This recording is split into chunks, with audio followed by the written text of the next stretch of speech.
Corey just sent me a message on Skype to make sure I've got makeup on. Because after filming the Chapter 6 review, which I filmed before this one, I asked him to never let me record another video without makeup on. Thanks for looking out for me, Corey!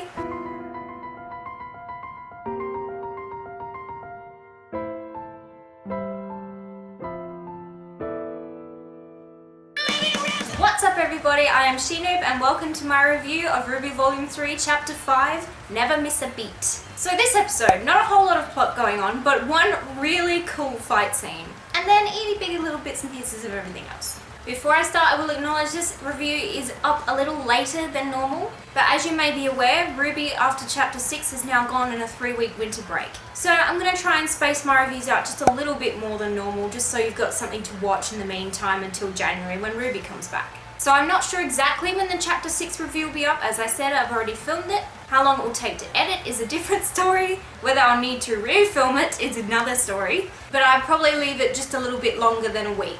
Anyway, let's get started. Immediately this episode throws us straight back into the doubles round. And this time it's Russell Thrush and Skylark of Team Cardinal versus Penny and some other chick. Penny obviously completely crushes them. Russell and Sky seem like an interesting pair from Team Cardinal for the doubles round. I'm surprised to not see Cardin in there actually. Mind you, that whole team is a little bit underwhelming. Right after the fight, RWBY goes down from the stands to greet Penny, and we learn that her companion's name is Ciel Soleil. Immediately hearing it, it sounded French, if the little blue beret she's wearing isn't enough of a giveaway. And I looked it up, and Ciel is French for sky, and Soleil is French for sun, obviously. So I suppose her name sort of means sky and sun? For somebody with a name like that, she is completely lacking in personality. She actually struck me as being more of a robot than Penny is. RWBY asked Penny here how she keeps control of her swords. I've been wondering this myself. She's a robot, so she can't use telepathy. She does generate an aura though, so does that mean she has a semblance? Or do you need a soul to have a semblance? We know that there are very thin wires attached to each of the swords, but that doesn't explain how she's able to move them around just by doing this with her hand. I guess we'll find out eventually. Penny's comment about Ciel Soleil being like Blake if Blake was ordered to spend time with you, and then RWBY says, "Oh, so Weiss." They're so mean to Weiss. Penny mentions that General Ironwood doesn't really want anybody to know that Penny is in fact not human. I guess it makes sense, but to keep it from her teammate. Mind you, she's not really much of a teammate, she just stood there and tapped her watch during the fight. Penny can handle it all by herself, obviously, but what's the point in even having her there? Penny then reveals to RWBY that she doesn't want to return to Atlas and she wants to stay at Beacon, and that she apparently has a plan to do this. We don't hear anything more about that for now, but I'm sure it will come up later on in the volume. That would be a gutsy move from Penny.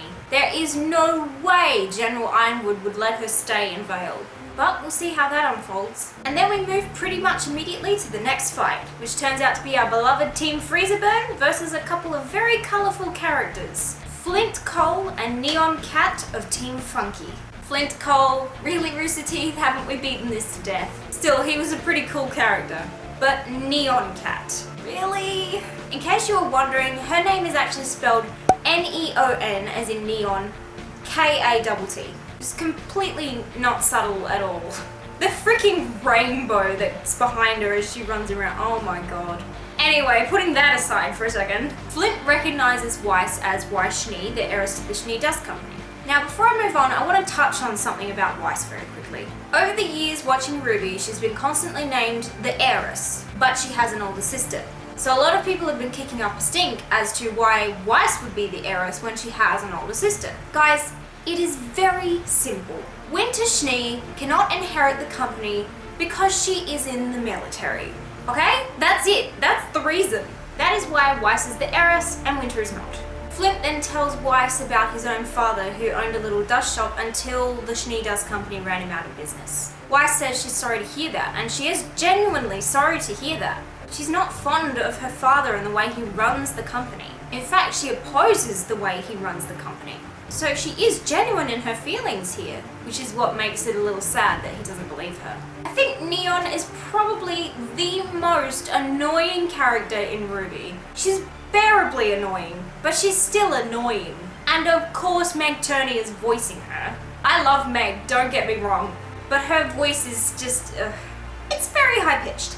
Perfect for this character. You could watch Yang slowly starting to decline as Neon made all those comments about her hair and her weight. I don't know if calling her top heavy was directed right at her chest or all of her top? But come on, Yang's got big boobs, but she is not fat. None of the characters in the show are fat, not so far. I don't know if everyone noticed, but Neon's actually a fauna. She's got a big long orange tail, and her mouth is cat-shaped as well. It's got like that little, you know what I mean. I love that Flint Cole's weapon was his trumpet. Just when I think RWBY weapons can't get any more unique. We've actually seen a lot of weapons this volume that don't also become guns, and I'm liking it. A trumpet is just, it's just genius. Flint Cole just oozes cool. I know a lot of people loved the music in this episode, and so did I. It was really good. The sort of dance remix style of the Never Miss a Beat track, leading into the jazzy renditions of This Will Be Today and I Burn respectively, was so cool, and it really went really well, especially with Flint. Obviously that was the idea. It was so refreshing to hear a jazzy sort of score because we haven't heard anything like that in the show before. I love the way Jeff takes what he's already done and then makes something new out of it. He takes risks with his music, and a lot of the time it pays off. Really, really awesome score this episode. Neon's friggin' nunchuck weapon that she has so reminded me of glow sticks when she snapped it like that and it turned into freeze dust. Freeze dust. Ice dust. Or is it freeze dust? And then she says, "Look, now you're bottom heavy too!" Is she trying to piss Yang off? Because it's working. I did notice that the animation in this bit when Neon's kind of whipping around the arena was a little bit frameless. And what I mean by that is that it seemed like there was a lot less frames in the actual animation than there really needed to be. It wasn't as smooth as the rest of the animation we've seen so far. It was very jittery, that's the word I want. But it's one little thing to nitpick. Yang's face when she smacks her arm against the wall had me in fits. She is so mad. Of course, Flint Cole's semblance would be something like the Killer Quartet. I don't know whether that name is awesome or stupid, but essentially it's quite similar to Blake's semblance in that they're just clones of him and they literally copy everything he does. Flint absolutely took Weiss down, and then just as he was about to unleash his semblance on Yang, we hear a tiny bit of mirror mirror in the track, and then Weiss jumps on Flint and knocks him into the geyser and sacrifices herself to take him out. Only it doesn't work.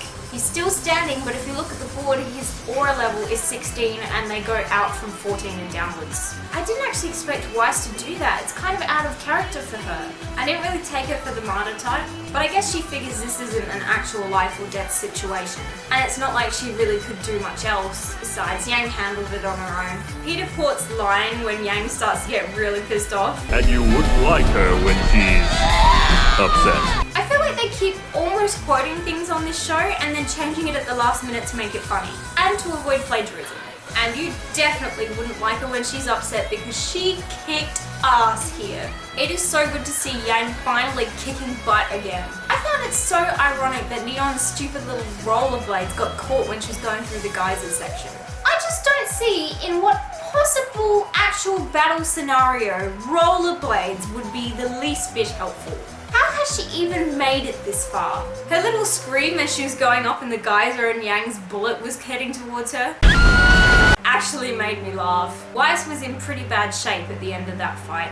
No, Weiss, I don't think you'll be singing for a while. But hey, they won, so that's all that really matters. Another little bone to pick with the animation here, when Blake and RWBY run over and kneel down next to Weiss. Did anyone find that also a bit jittery? It's just that the animation has been so smooth so far this volume that when it's not, it's really obvious. Anyway, moving on to Cinder's dormitory, and there's Mercury and Emerald there again. How many times are we going to be in this dorm? All through last volume and all through this volume, every other episode we're in this freaking dorm. I'm getting sick of looking at it, to be honest. But anyway, Cinder's having a scroll through a communicator going through all of Ironwood's crap, I guess. And then she discovers Penny's little secret. Also, on the screen, it has Penny with dots like it's an acronym. What on earth could that be an acronym for? I think it's just one of those things where they go, yeah, this is an acronym, but we don't know what it stands for.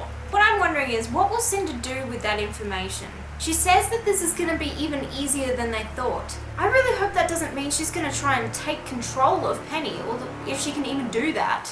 Then after that short scene, we go back up to Ozpin's office. He and Crow have a short conversation, and Crow asks him if he's chosen his guardian yet. And then Ozpin says, maidens choose themselves. What I was wondering here is, what's a maiden? But we did find out in the next chapter. Then we discover Ozpin has chosen Pyrrha for whatever this thing is. Immediately, I'm a little concerned for Pyrrha. After seeing the next chapter, I'm even more concerned for Pyrrha now, but we'll get to that in the chapter 6 review. Her smile when she got in the elevator and turned around kind of rubbed me the wrong way when I first saw it. I kind of got the feeling that maybe it wasn't her. But again, after seeing chapter 6, I think she might have just been pleased with herself. After watching the preview for chapter 6 as well, we discovered that the next round is going to be Yang versus Mercury in the singles round. My immediate thought is, I think Yang's gonna lose. Mercury kicked some serious butt earlier against Coco and Yatsuhashi. I just didn't see how she could possibly best him.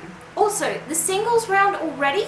We only had 2 full fights and part of Penny's fight in the doubles round. I was really surprised that they only did 2 episodes of the doubles round and then moved straight on to the singles. After seeing the next chapter again, I get why. Remind me not to film a review for the newest chapter before I film the review for the last chapter again, because now I'm just finding I'm having to watch what I say. Also, on that note, I was asked by somebody in my last review if they could talk about spoilers in the comments. Yes, you absolutely can talk about spoilers in the comments, but please be mindful of everyone else reading. They may only watch the episodes on YouTube and not have seen the latest one. So please use the spoiler tag, just let people know spoilers below, and then leave a big gap so that they have to click show more to see the rest of your comment. That's all I'll ask.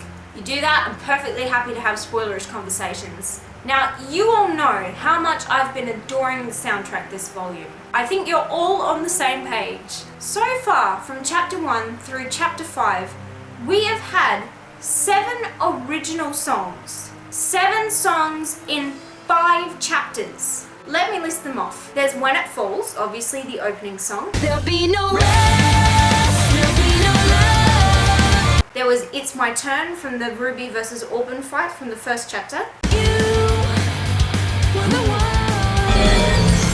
who held me down and told me I was There was a background song in chapter 2 after Sun defeated Team Indigo. It was playing over the speakers like it was background music in the Colosseum.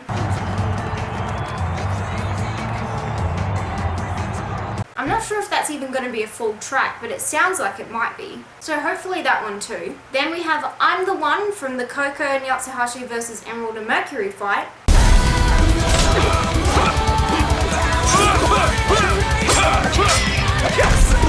We have Mirror Mirror Part 2 presumably from chapter 4. Some believe in fairy stories and the ghosts that they can't see.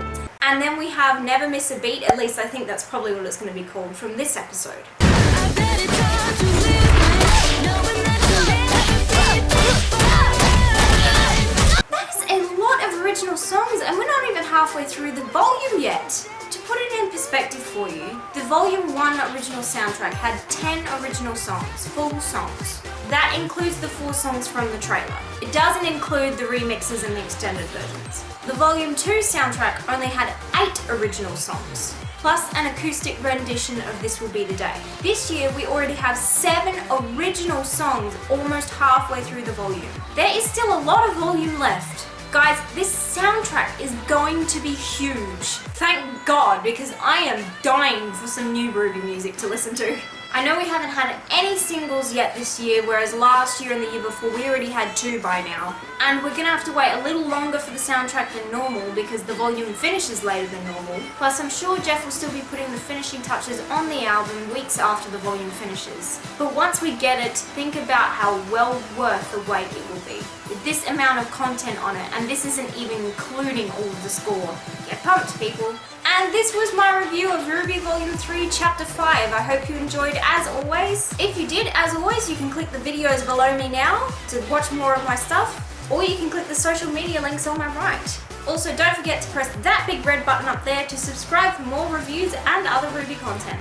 And I will see you guys in my mess of a Chapter 6 review. You're not even ready. Bye!